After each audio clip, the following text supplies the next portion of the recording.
Ô, educador. Guilherme Freire. Olha eu, Guilherme. Pô, obrigado por você ter vindo mais uma vez, Guilherme. Aqui tem a nossa audiência, é fã do Guilherme. O site dele é o Filosofiado. É Filosofiado Zero, é isso, né? Filosofia do Zero.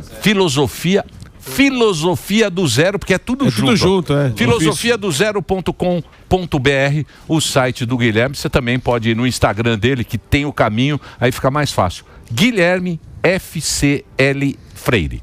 É isso? É isso mesmo. Tudo tranquilo? Tudo ótimo. Tá acompanhando o julgamento? Todo mundo tá nessa. Ah, quem não tá acompanhando. E aí, né? o que você tá... Olha, eu acho que o tema... O cenário político do Brasil envolve hoje, que eu acho que é uma coisa nova, muito do conflito global também. Acho que esse é um dos pontos que estão chamando a atenção, é que China, Rússia, o Putin agora está falando sobre o Brasil, que é impressionante. É claro que o Trump virou um assunto. E eu acho que esse é um dos temas maiores, na verdade, que aconteceu agora. Porque tem esse conflito entre Estados Unidos, China e Rússia. Visivelmente tem uma briga. E o Brasil agora tá na frente dessa briga, né? Imagina que não é comum, na verdade, o presidente dos Estados Unidos tomar o Brasil como assunto central. A guerra tarifária do Brasil é uma das maiores que tem. Os maiores tarifas sendo colocados em relação diretamente ao Brasil, sendo que o Brasil já teria uma balança comercial desfavorável. E daí você teria colocando uma tarifa maior ainda. E acho que esse é o tema que está muito em jogo, que fez escalar muito, né, todos os conflitos do Brasil, é porque a China e a Rússia querem se aproximar da Índia. O Brasil é uma economia muito grande. A gente muitas vezes fala dos problemas do Brasil. O mercado é grande. A gente esquece que o Brasil é uma das 10 maiores economias do mundo. E o Brasil tem uma população continental. Então, se o Brasil vai estar alinhado com esse país do Ocidente, ou se ele vai estar alinhado com a China e a Rússia, é um tema gigantesco. E essa questão, a crise interna do Brasil, agora extrapolou e está virando um assunto global. Então, a forma como eu enxergo é que agora o nível de o jogo mudou, porque não são só as forças internas que estão em jogo. Por exemplo, você vai fazer uma coisa relativa a uma regulação no banco, isso vai impactar os Estados Unidos. E aí os bancos todos brasileiros são conectados nos Estados Unidos. Então, diz que agora já estão perguntando aí para os bancos brasileiros. Teve uma reunião, né? Teve uma reunião aí para saber onde é que está indo o dinheiro lá do Alexandre de Moraes. O que acontece hoje no Brasil é que você tem claramente as pessoas em geral, né? Há uma crise institucional e você não está pensando o Brasil. Porque essas coisas têm uma implicação muito grave. O Brasil vai ser aliado da China. O Brasil é um parceiro comercial muito grande da China. O Brasil é um país, do outro lado, um parceiro comercial muito grande dos Estados Unidos. E aí na minha leitura, há uma divisão, porque raramente você está pensando o que seria melhor para o Brasil. Na história, na crise institucional quase que completa do Brasil. Não é de hoje que o Brasil tem uma crise institucional. Eu sempre brinco para as pessoas, né? Você já cogitou a ideia de que está dando errado muitas coisas há 200 anos, desde que a gente tirou, sei lá, a Princesa Isabel. O sistema brasileiro não funciona, ele é instável. Toda hora a gente troca de Constituição. A Constituição, eu sou 3 anos mais novo que a Constituição. Muita loucura isso. Então você não tem uma estabilidade efetiva. Muito do que a gente paga de imposto não chega na área finalística. E aí essas crises institucionais só vão atrapalhando o Brasil num cenário global como um todo, porque as pessoas vão olhar e falar, não tem como levar a sério o país nesse cenário. Sim. O Bukele está falando sobre o Brasil, porque esse é um caso incrível. O El Salvador controlou o crime. O El Salvador é mais ou menos do tamanho do Rio de Janeiro.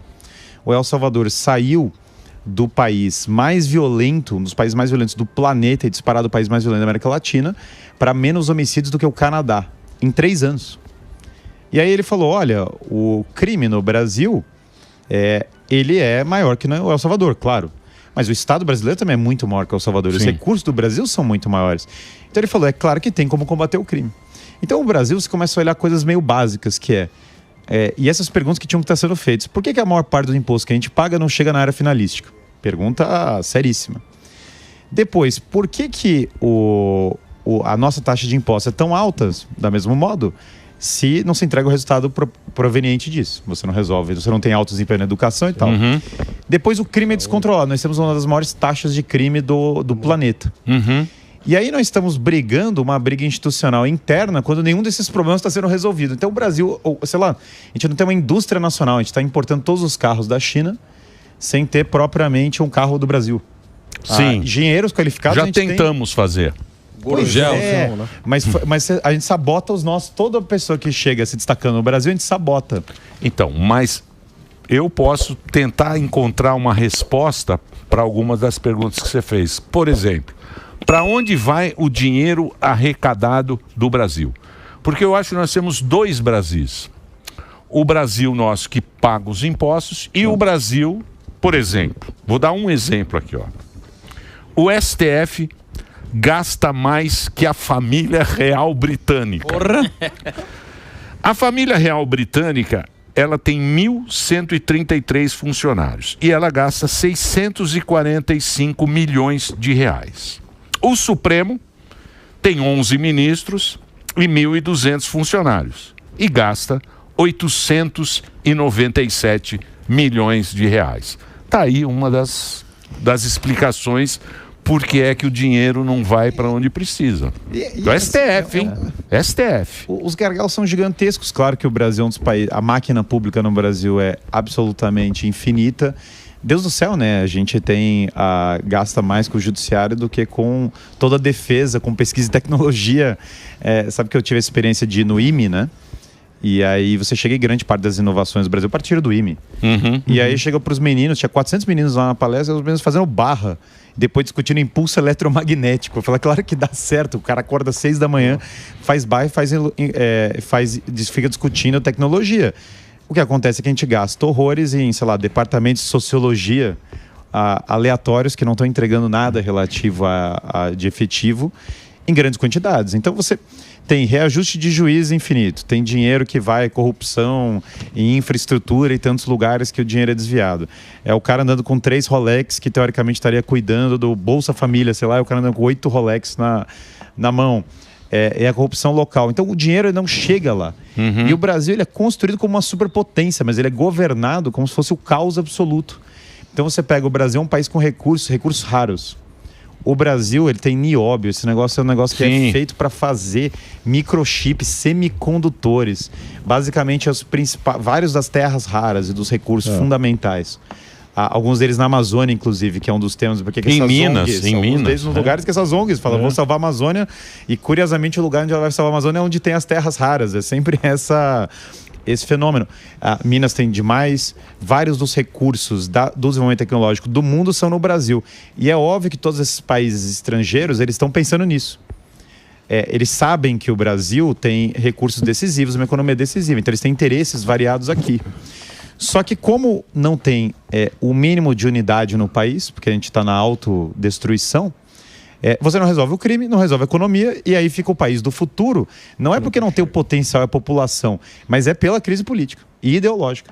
Porque você trocou a educação de desenvolvimento e tecnologia para educação socialista de terceira categoria, de progressismo e qualquer tranqueira. A gente está aqui no Ocidente discutindo quantos gêneros existem, são 2, aliás, se alguém não tinha a informação, e o chinês está fazendo carro e estrada e guerra econômica, ele está em outra... O Putin está invadindo a Ucrânia, está falando assim, eu quero território, eu quero crescer, eu quero não sei o quê. E no Brasil, é óbvio, o globo inteiro está olhando o Brasil e falando, cara, o Brasil está autofágico. Então eu entendo que o cenário que a gente vive eu acredito piamente que o Brasil consegue assumir sim um papel de potência, um papel de grandeza. O recurso ele tem, o potencial tem. Mas ele tem que sair de um governo nota 1, que acho que é um país nota 9, recursos nota 9, governo nota 1, ele teria que dar um salto, no mínimo triplicar, quadruplicar isso. É o Paulo Guedes que fala isso, né? Porque ele fala que a China virou capitalista e o Ocidente está virando socialista. A gente não quer trabalhar... Não é um pensamento aqui, é a escala 6x1. É isso aí. Benefício social. Canetada. Quer se aposentar com 8 anos... Quer se aposentar com... Tudo é trabalhismo. A gente tem 1/4 da população do Brasil podendo trabalhar, não trabalhando. É muito louco isso. E o chinês trabalhando, porque o chinês nunca teve o capitalismo. A China está descobrindo isso agora. Então eles entraram no capitalismo e a gente está... Mas também isso que é a decadência, né? A decadência do Ocidente. Existe uma decadência do Ocidente. Você sabe que a China passou pela revolução cultural. Depois do grande salto do Mao, a China teve uma crise desgraçada. E o Deng Xiaoping, quando ele assume... porque o Deng Xiaoping ele não era o cara necessariamente do grupinho interno do Mao Tse Tung. Ele, inclusive, foi perseguido durante a época. Ele era meio oposição, Ele era meio oposição, só que ele assume agora, num contexto que tem que salvar a economia, porque todo mundo viu que o país afundou. Quando ele assume, então, e tira a esposa do Mao, que só queria saber de fazer arte comunista, não sei o quê, e aí ele começa a salvar a economia. Ele tá passando vergonha. E aí tem um case que o Brasil super deveria estudar, que é o case do Singapura. Porque o Singapura foi transformado completamente. E o Singapura foram reformas à direita, não foram reformas à esquerda. O Singapura basicamente zerou imposto. Crime, controle total do crime, zerar o crime. Projeto, você vai ter que trabalhar. Trabalho agora, vai todo mundo ter que trabalhar no país, tem que estudar 3 idiomas na escola, matemática pesada, tem até o método Singapura de matemática, valores tradicionais, muitos são etnicamente chineses, eles começaram a estudar Confúcio. E aí o Deng Xiaoping foi visitar o Lee Kuan Yew, que é o cara que fez toda a reforma. E o Lee Kuan Yew virou uma espécie de CEO do país. O país foi administrado como uma empresa. E aí o Deng Xiaoping, ele desembarca lá, ele tá passando vergonha. O Singapura, o antes e depois ali, o pessoal, é impressionante. É impressionante, é um negócio impressionante. O Deng Xiaoping visita o Singapura e ele fala, a gente tá passando vergonha. E aí o Lee Kuan Yew começa a rir. Fala, lógico, as ideias que vocês estão implantando são ridículas, elas não vão dar certo. Aí o Deng Xiaoping começa a implantar o quê? Zonas com 0 imposto. Não pode mais ter crime, eu vou prender todo mundo que cometer crime. A gente vai voltar a ler Confúcio, que é muito louco, que era a tradição chinesa. Verdade que com o viés também do Partido Comunista, né, que eles abandonam tudo, então vira essa estranha simbiose, né? Porque é um país de esquerda que adotou ideias de direita, então começa a criar essa estranhíssima simbiose da China, que de um lado tem o Partido Comunista visualizando a sua vida, mas de outro lado tem imposto zero para você fazer tal coisa, de outro lado tem combate ao crime, aula de masculinidade, que os chineses implantaram. E aí a China entra num modo de briga por espaço real, de afirmar a identidade chinesa. Essas reformas, elas trazem, que é o que eles começam a chamar de socialismo com características chinesas, que são meio que capitalistas, a maior parte delas, e que são meio que ideias de direita. E aí até apontaram, obviamente, essa contradição para o Deng Xiaoping, e ele falou, olha, se o gato é branco ou preto, não me interessa, quero saber se ele come o rato. Isso. Então ele não liga, na verdade, para o nome, senão para a realidade. Bom, essas políticas avançaram a China. Obviamente a China, o interesse da China é a China. Ela não está... O jogo dela é esse, claramente há um jogo da China de esticar a corda americana. O que é esticar a corda americana? De um lado ela apoia a Rússia invadindo a Ucrânia, que os Estados Unidos é obrigado a olhar para aquele canto. Depois ela apoia o Irã no conflito com Israel, que dá mais uma esticada, e a Venezuela seria o outro ponto. Visivelmente a China joga um apoio multifacetário, por isso que o Brasil obviamente está nessa rota, e a Índia é outro tema. Então, a ideia da China é, perfeito, eu vou adotar essas ideias que funcionam do mundo capitalista e eu vou me desenvolver. Eu vou esticar a corda americana. No longo prazo, os Estados Unidos vai se autodestruindo. O progressismo americano é uma coisa que sabotou o país e que a gente fica importando no Brasil para nossa autodestruição. Que é a cultura, né? Por isso que esse que é o problema do chinês, porque a língua chinesa que atrapalha eles sendo globais, né? E o americano, é um inglês que todo mundo... Universal. Eu estou estudando o japonês, que são os mesmos ideogramas, né? Tem uma variação, mas a origem é a mesma. Cara, são 2.000 símbolos para você ser alfabetizado. É muito simbólico. A pessoa não é complicado. A palavra, ela significa o desenho. Agora, o que eu vejo com o comparação China e Brasil é esse. A China está jogando o jogo do poder. O Trump está tentando, na verdade, que os Estados Unidos voltassem a jogar o jogo, porque na época do Biden estava maravilhoso, né? O nosso bom e velho China O Biden Joe, acabou, né? cara. O Biden de 70 mil anos, ele visivelmente senil. Deus do céu, né? Quem não invadiria a Ucrânia nesse contexto? A cara do Biden é que não haveria... o Biden, na verdade, eles tiveram que remover ele no meio da presidência. Então o Trump, claro, quer reviver um nacionalismo brasileiro. Mas o que eu lamento desse cenário do Brasil é o Brasil, quando que ele volta à tradição dele e volta ele a brigar para ser uma potência, a resolver esse monte de ideias lixo que estão sendo implantadas e voltar ao desenvolvimento do país como pauta, né? Porque qual é a fotografia do Brasil agora? Se a gente pegar aqui, todo mundo coloca nessa analogia, o Brasil virou uma Venezuela, mas se pegar entre os discursos ideológicos, tô falando da relação para qual caminho que a gente está indo? Narco-estado, a gente está muito próximo disso. A fotografia também de não se aproximar do Ocidente. A gente é contra os Estados Unidos. Sim. A gente está indo em relação aos outros países, para a China, para a Rússia. Sim. O Celso Amorim estava lá. Ou não? Eu não acho que o Brasil deveria brigar com a China e a Rússia. Não é uma estratégia inteligente na minha leitura. Agora, os Estados Unidos brigar com os Estados Unidos também, obviamente, é uma ideia muito louca, né? Vou me aliar com a China e a Rússia. O Brasil não tem, economicamente falando, não tem como se aliar.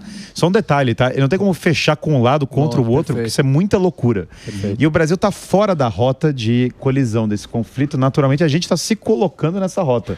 Então, é uma péssima ideia. Então, é isso. Dá pra ser neutro? O problema do Brasil, sendo de esquerda, direita, China, se aliar à China, se aliar, não importa onde se alia. O problema do Brasil é que ele está se aproximando da metade mais pobre do mundo. Então toda aquela conversa, o Brasil é o país do futuro, o Brasil nunca vai ter o narco-estado no Brasil. A gente está caminhando para isso a longos passos. E o Brasil vai ser velho já. A pauta mais importante do Brasil é o combate ao crime. Então, mas aí o Brasil já está na mão desses... 1/3 da população está na mão de PCC. E a Faria Lima tá cheio a Faria Lima tá cheio agora. Aí você fala, porra, né? Isso aí tem condição de ser uma sociedade bacana? De jeito nenhum, precisa de muita geração para melhorar isso aqui, bicho. Mas você sabe que... Muita geração, não é um presidente que vai mudar a bagaça. Verdade, mas embora quando você olha o caso do El Salvador, que é fascinante, o crime, basicamente, olha que coisa louca, foi segurado. É pequenininho, e pelo visto, lá, né? prender O tamanho do Brasil. O tamanho do Rio de Janeiro, né? Então, aí e veja que acredito que seja mais fácil, não? Mas a China é grande perto do Brasil, né? E a China que faz o Brasil parecer pequenininho, controlou o crime. Detalhe é que se você começa a construir muitas cadeias e botar todos os criminosos na cadeia, olha que coisa muito curiosa. O crime começa a diminuir. Que mágica. E o problema do Brasil a gente solta os criminosos, não dá autorização para prendê-los, que é um problema endêmico. Isso era pauta... Depois você tem territórios, que é um absurdo um Estado ter territórios que o Estado não entra. E isso tem que ser abolido. Isso é pauta número 1 para mim. Isso aí tinha que unir o país, porque tem um outro ponto. As pessoas falam, o Brasil está dividido. Não, perfeito, existe um discurso dividido.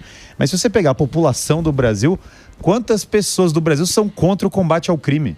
Isso que eu falei agora, quantas pessoas do Brasil são contra atacar o crime organizado de uma maneira muito clara? Quantas pessoas do Brasil são contra baixar impostos? Quantas pessoas do Brasil são contra começar a arrancar a corrupção a fórceps da máquina? Quantas pessoas do Brasil são a favor do Brasil virar um reduto chinês, sei lá, uma pocilga chinesa? Quantas pessoas do Brasil são contra o Brasil começar a produzir um carro nacional e falar, olha, o carro chinês eu não tenho por que toda a minha indústria automobilística ser consumida pela China. Eu, na verdade, vou ter o meu. Eu vou ter o meu, ele vai ser melhor. Então, mas você não acha que o Brasil perdeu esse bonde? Eu acho que o Brasil perdeu o bonde já. O Brasil virou um país de série D. Não, Brasil série D. Porque a gente fala, beleza, vamos nos associar. Você fala do BRICS e tal. Mas também para os BRICS, o que interessa ali é a China, a Índia, o cara tem interesse na Índia, porque tem um puta mercado grande também na Índia, e a Rússia. Então lá, o Brasil virou, não é? Eu não Qual acho é a importância do Brasil? Um pouquinho mais da África. Não. A África está largada, o Brasil um pouquinho. Eu acho que se fosse tão pequeno, eles não estavam tão de olho, sabe? Eu acho que Não, isso tudo é conversa. Se acabar o Brasil, isso tudo é conversa. Celeiro do mundo, o pulmão da humanidade. Ai, o Brasil é o país do mundo. Ai, é o pulmão da humanidade. Que pulmão da humanidade? Não tem pulmão nenhum, pô. É o celeiro do mundo. Você não entende, Morgado. Celeiro de nada. Eu tô falando com o Emílio aqui, você não entende porra nenhuma. Se tem alguma coisa que eu entendo, se tem alguma coisa que eu entendo aqui é comida, tá legal? Você não entende nada. Você não entende nada. Vai estudar. Deixa eu falar uma coisa, Emílio. Eu entendo de comida, rapaz. Você não entende nada. Deixa eu falar uma coisa. Celeiro do mundo. Vê o gordo aí, ó. Isso, obrigado, Emílio. Comida. Sua mãe penteia teu cabelo. Cala a boca aí. Olha a boca. Pera aqui. Desculpa, Guilherme. Desculpa. Não. É 1 bilhão de pessoas. Pode continuar, Guilherme. Tá muito bom. Desculpa. A agricultura, os recursos minerais e tantas coisas que estão no Brasil impedem o Brasil de falir. Esse país tem autonomia energética de energia hidrelétrica. É a coisa mais absurda do mundo. Em recursos, tá tudo aqui. E o potencial humano é alto, a despeito do lixo que está sobreposto no Brasil. Quando o Brasil virar um país comunista, veja, o Brasil não tem como virar a União Soviética, porque para você ser a KGB, precisa ter alto nível. Os caras tinham prova de matemática, botaram o homem na lua. O Brasil não tem essa capacidade para ser a KGB, nada disso. Não tem esse material humano. Então, o Brasil não tem nada. O Brasil... Você já viu o pobre orgulhoso? O pobre orgulhoso, ele é assim, é igual ao brasileiro. Nós temos as terras raras, nós temos um oceano maravilhoso, nós temos o agro fantástico, mas ele é pobre. Ele é pobre. Mas é que o brasileiro é pobre, o brasileiro né? o brasileiro normal. É lógico, tem gente que tem mais... Mas o brasileiro, tudo com ele é dificuldade. Ele sai de manhã para trabalhar, ele não pode comprar, ele compra em 12 vezes. Mas amigão, você matou o negócio. É pobre, mas tem recurso. É pobre, tem recurso que a gente não consegue utilizar porque a gente o dinheiro dos impostos voltasse para ele, é menos pobre, né? Mas sempre tem essa conversa. O Brasil é o celeiro do mundo, o Brasil é o pulmão da humanidade, as nossas florestas, o nosso o quê? Mas é aquele pobre orgulhoso, porque ele fala, eu tenho tudo, mas eu sou um pé rapaz. Por que a gente é pé rapaz? Por quê? Não sei. Como não sabe? Você acabou de falar, a família real. Emílio, a gente gasta mais aqui. A questão do celeiro do mundo que eu coloco é o seguinte, que o Brasil não é um país pequeno nessa disputa geopolítica. E é por isso que Estados Unidos e China disputam esse protagonismo do Brasil, correto, Guilherme? Nós estamos virando uma briga de esfera de influência, como se a gente fosse um micropaís, porque é tão caótica a nossa gestão que a gente não consegue se afirmar nem como uma potência local, que nós somos. É uma coisa muito louca, porque então o Brasil não vai virar KGB, o Brasil virar Chernobyl, aquele seriado da HBO já virou. Isso aí é tranquilo. Porque você liga pro cara, o cara do departamento do sei lá o que liga pro outro cara e demora 3 anos para executar uma coisa. Isso já está em vigor. Só que o fato do Brasil ter virado Chernobyl, o governo soviético em Chernobyl, é o que explica muito dessa pobreza. Certo. Porque, na verdade, a população está pobre porque o dinheiro não está com ela, o dinheiro está em outro lugar. O dinheiro de São Paulo, Deus do céu, ele nem fica aqui na cidade, ele vai para um outro treco. Sim. Só a quantidade... O sistema O sistema está viciado contra o povo brasileiro. É isso aí. E o povo brasileiro tem que despertar para esse fato, porque ele está com o diagnóstico errado. Ele está pensando que é só o tema da eleição. Certo. Mas não é só o tema da eleição. É o hardware. Não é só o software. Se for só o cara que está lá no poder, você não está olhando o sistema. Mas o Bolsonaro foi o cara que alertou a população para tudo isso. Para mostrar que toda aquela ideia que você tinha de direita e esquerda, do Geraldo Alckmin, que era, não sei o quê, era tudo um esquema, era um esquema político que interessava para aquela elite. Para o sistema. Ele apareceu, ele foi um cara que apareceu, pode crer, saía lá, não sei o quê. Aí a população começou a identificar aquilo, porque até então a gente votava no PSDB, achando que o PSDB era oposição. E não era oposição, era tudo um esquema dos caras. Olha, E outra coisa, se você for avaliar, que nem a gente está falando que agora o Brasil está no radar, a Venezuela está muito mais no radar do Trump do que o Brasil. Me desculpa. Num radar ruim também. Não, então, mas estamos logo lá, bonitão. Mas se pergunta para o nosso repórter lá, o que estava aqui. Fuzil? Não, o nosso repórter lá da Jovem Pan, tá lá, tava no Morning hoje. Pô, que entra aqui. O Eliseu? O Eliseu Caetano. Pergunta pro Eliseu. Notícia nos Estados Unidos do Brasil é nada. Direita. Nada. O Eliseu tem que pesquisar mais. Sim, mas olha só, direita e esquerda não são equivalentes, sem dúvida. Nunca foram. Eu sou zero relativista. A direita tem os seus pontos, a esquerda tem os seus pontos. Eu nunca pensei assim, na verdade. Aliás, bom e velho, para mim, direita é o certo, esquerda é o errado. Eu não tenho apreço.